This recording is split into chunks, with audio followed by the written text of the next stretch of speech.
এবছরের মাধ্যমিক পরীক্ষার জন্য ইতিহাস, বিশেষ করে ইতিহাস পরীক্ষায় অধ্যায় ৮টা, মানে ইতিহাসের বইয়ের অধ্যায় ৮টা খুব গুরুত্বপূর্ণ। কারণ এখান থেকে এবছরের একটা ৪ নম্বরের প্রশ্ন তোমরা অবশ্যই দেখতে পাবে। আর এবছর এখান থেকে প্রশ্ন মাত্র হাতে গোনা কটা করলেই হয়ে যাবে। তো সেই কটা প্রশ্ন করলেই এখান থেকে একটা ৪-এর আসার সম্ভাবনা একদম 99%। নমস্কার বন্ধুরা, আশা করি তোমরা সবাই খুব ভালো আছো। আজকে আমরা এই ভিডিওতে মাধ্যমিক ২০২৭-এর উপর লক্ষ্য রেখে কিছুদিন পরে তোমাদের টেস্ট পরীক্ষা হতে চলেছে, সেখান থেকে ইতিহাসে অধ্যায় ৮-এর অতি গুরুত্বপূর্ণ ৪ নম্বরের প্রশ্নগুলো আলোচনা করব। এবং আমার বিশ্বাস এই কটা প্রশ্ন যদি তোমরা দেখে যেতে পারো, এই কটার মধ্যেই তোমরা পরীক্ষায় দেখতে পাবে। ঠিক আছে, তার আগে তোমাদের কাছে একটা বিশেষ ঘোষণা করে রাখি, খুব তাড়াতাড়ি আমাদের ইতিহাসের বই লঞ্চ হচ্ছে, ইতিহাসের সাজেশন বই। তোমাদের স্ক্রিনে তোমাদের ছবিটা দেখিয়ে দিচ্ছি, তোমরা দেখে নাও।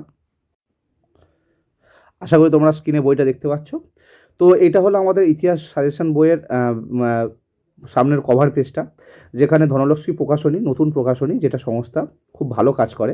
তো এই প্রকাশনী সংস্থার আন্ডারে আমরা এই বইটা লিখেছি আমি। তো এই বইটা লিখেছি আমি, আর এই বইটা প্রকাশনা করছে ধনলক্ষ্মী প্রকাশনী। তো খুব তাড়াতাড়ি এটা পাবলিশ হতে চলেছে, আমাদের বই লেখা প্রায় কমপ্লিট। এবং এই বইয়ের মধ্যে তোমরা ইতিহাসের একদম পুরো বইয়ে খুঁটিয়ে খুঁটিয়ে শর্ট কোশ্চেন পাবে, খুঁটিয়ে খুঁটিয়ে। ঠিক আছে, এবং বইটার মূল্য এতটাই আমরা কম রেখেছি, তোমাদের কি বলবো, যে যাতে প্রত্যেকটা প্রত্যন্ত মানে গরিব ঘর ছেলেমেয়েরা যাতে কিনতে পারে। এবং এই বইটা কমপ্লিট করলে ইতিহাসের বাইরে পড়ার দরকার নেই, ইতিহাসের মধ্যে পড়লেই যথেষ্ট, মোর দ্যান এনাফ। মানে আমরা সবচেয়ে বেশি ফোকাস করেছি শর্ট কোশ্চেন 2 নম্বরের প্রশ্ন, যেখানে আছে মানে প্রায় 50 নম্বরের কাছে ম্যাপ পয়েন্টিং। এই 50 নম্বরের উপর বেশি ফোকাস করে 2, 4, 8 সব তো সাজেস্টিভ ভিত্তিক দেওয়া হয়েছে। এবং খুব কম মূল্যে বইটি খুব তাড়াতাড়ি প্রকাশিত হতে চলেছে। তোমাদেরকে হোম ডেলিভারির মাধ্যমে, অনলাইনের মাধ্যমে বইটা প্রোভাইড করা হবে। আর এছাড়া কলেজ স্ট্রিটের দোকানেও পাওয়া যাবে। তো চলো আমরা আমাদের টপিকে ফিরে যাই। তো যেমনটা বললাম, ইতিহাসের এই অধ্যায় 8-এর প্রশ্নগুলো আলোচনা করবো। তো চলো কী এই অধ্যায় থেকে কী প্রশ্ন নিয়েছি জেনে নেওয়া যাক।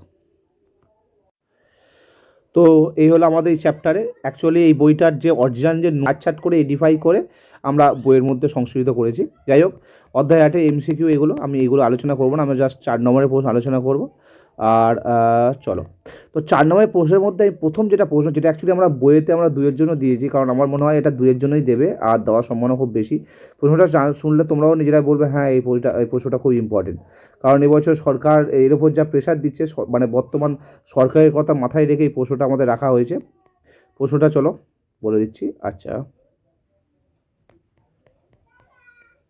এই প্রশ্নটা হলো, ডক্টর শ্যামাপ্রসাদ মুখোপাধ্যায় পূর্ব পাকিস্তানে উদ্বাস্তু সমস্যা সমাধানের জন্য কী কী দাবি করেছিলেন? এটা এটা 4-এর জন্যও করতে পারো, 2-এর জন্যও করতে পারো। তো আমরা 2-এর জন্য বইয়েতে রেখেছি, কারণ আমার মনে হয় 2 নম্বরের জন্যই এটা দেওয়ার সম্ভাবনা বেশি। তো ঠিক আছে, আমরা একটু বড় করেই রেখেছি, মানে নামে 2 বইয়েতে যখন তোমার দেখবে, তো সেখানে এমন একটা লেখা আছে যা 2-এর চেয়ে বেশি আছে। তো পরীক্ষার সময় অত লেখার দরকার নেই, ছোটো করে লিখলেই হবে। তো চলো এবার তাহলে 4 নম্বরের জন্য ওই প্রশ্নটা প্রথম রাখো তোমরা, ডক্টর শ্যামাপ্রসাদ মুখোপাধ্যায় কী কী দাবি করেছিল পূর্ব পাকিস্তানের জন্য। পরের প্রশ্ন আসছে, জুনাগড় রাজ্যটি কীভাবে ভারতভুক্ত করা হয়? দেখো মাধ্যমিক সাল, তোমাদের যখন বই পাবে বইয়েতেও সাল লেখা থাকবে। পরের প্রশ্ন, কীভাবে কাশ্মীর সমস্যার সৃষ্টি হয় বা কাশ্মীরের ভারতভুক্তির বিষয়টি? ঠিক আছে, ভালো প্রশ্ন এটা। পরের প্রশ্ন, দেশীয় রাজ্যগুলির ভারতভুক্তির বিষয়ে সর্দার বল্লভভাই প্যাটেলের কী ভূমিকা ছিল? খুব ভালো টপিক এটাও, মানে বর্তমান সরকারের একটা খুব আইডল ব্যক্তি একজন। ঠিক আছে, এবং সত্যিই ভারতবর্ষের এই একত্রীকরণে বল্লভভাই প্যাটেলের ভূমিকা অনস্বীকার্য।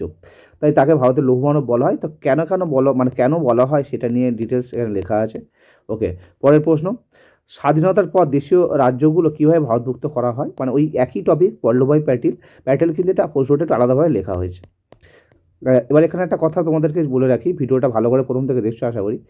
আমরা প্রশ্নগুলো কি সব রকম ধরনের প্রশ্ন রেখেছি, কারণ নতুন সরকার, প্রশ্নের প্যাটার্ন একটু চেঞ্জ হতে পারে, তোমরা ঘাবড়ে যেতে পারো। সেই জন্য সেই কথা মাথায় রেখে একদম যে প্রশ্ন হওয়াগুলো দরকার সেই সব প্রশ্নগুলো একদম ঘুরিয়ে পেঁচিয়ে সব রকমভাবে এখানে রেখে দিয়েছি। তোমরা শুধু দেখে যাও ভিডিওটা কন্টিনিউ। স্বাধীনতা লাভের পর নবগঠিত ভারতের প্রধান সমস্যাগুলি কী কী ছিল?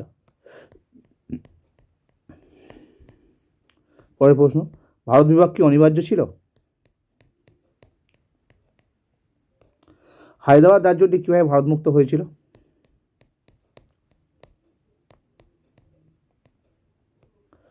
দেশভাগ পরবর্তী পাঞ্জাব ও বাংলায় উদ্বাস্তু সমস্যার চরিত্রগত পার্থক্য? খুব ভালো প্রশ্ন, খুব ভালো লেভেলের প্রশ্ন। একটু ভালো করে পড়ো এটা। ভাষার ভিত্তিতে রাজ্য পুনর্গঠনের প্রয়োজনীয়তার কারণ কী ছিল বা কেন এই উদ্যোগ নেওয়া হয়েছিল? খুব ভালো প্রশ্ন, ইম্পর্টেন্ট। মাধ্যমিকের সাল পাশে লেখা আছে, দেখতে পাচ্ছ। পরের প্রশ্ন, উদ্বাস্তু সমস্যায় ভারত সরকার কী কী গৃহীত পদক্ষেপ নিয়েছিল? মানে উদ্বাস্তু সমস্যা নিয়ে একটা ভালো প্রশ্ন, একদম উদ্বাস্তু সমস্যার টিকা হিসেবে পড়ে, খুব ভালো টপিক। তো এই ছিল এই অধ্যায়ে 10 থেকে 11টা প্রশ্ন 4 নম্বরে। তো এই কটা প্রশ্ন করলে এনাফ এই অধ্যায় থেকে 4-এর জন্য, আর দরকার নেই, ঠিক আছে। তো বাদ বাকি 2-এর মধ্যে আমরা অ্যাড করে দিয়েছি। ওকে, তো আশা করি তোমাদের প্রশ্নগুলো ভালো লেগেছে। তো এই ধরনের ভিডিও পেতে মাধ্যমিক পর্যন্ত আমাদের চ্যানেলকে অবশ্যই ফলো ও সাবস্ক্রাইব করে রাখো। আর যারা যারা নোটস পারচেস করতে চাও আমাদের হোয়াটসঅ্যাপ নাম্বারে যোগাযোগ করতে পারো। ধন্যবাদ, দেখা হচ্ছে পরের ভিডিও নিয়ে।